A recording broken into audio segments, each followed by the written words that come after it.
Ассаляму алейкум. Бүгін пикник салатын дайындайтын боламыз.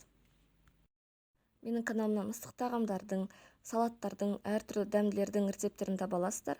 Каналыма тіркеліп кетіңіздер. Бұл салат менің өзімнің жеке рецептім болып табылады.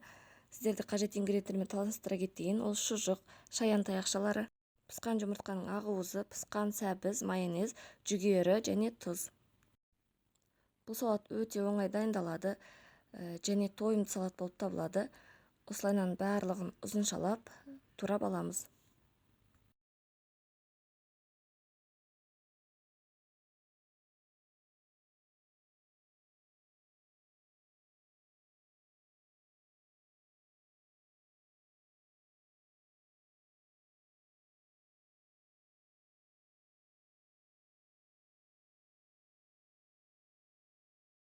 Туралған сәбізімізді шұңғыл ыдысқа саламыз.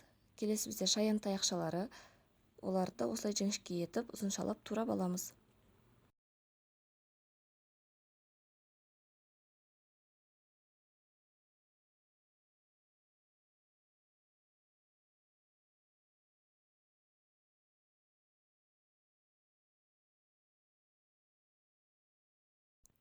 Бұл салатқа ысталған шұжық пайдалансаңыздар жақсы үйлеседі.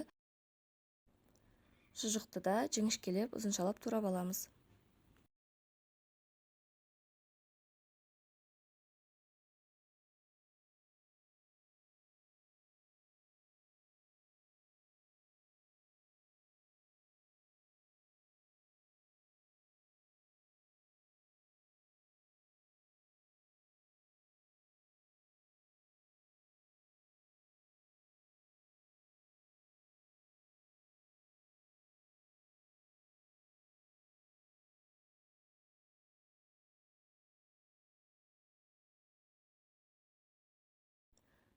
Барлығын турап болғаннан кейін консервідегі жүгеріні саламыз.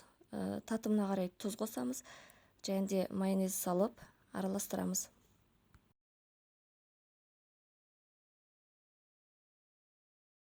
Бұл салат өте дәмді және әдемі салат. Кез келген дастарханға ұсынсаңыздар болады. Ұсынар алдында өзіңіздің қалауыңыз бойынша әрлесеңіз болады. Осы рецепт бойынша жасап көріңіздер. Менің каналыма тіркеліп, осы видеоға лайк басып, комментарий жазып кетіңіздер.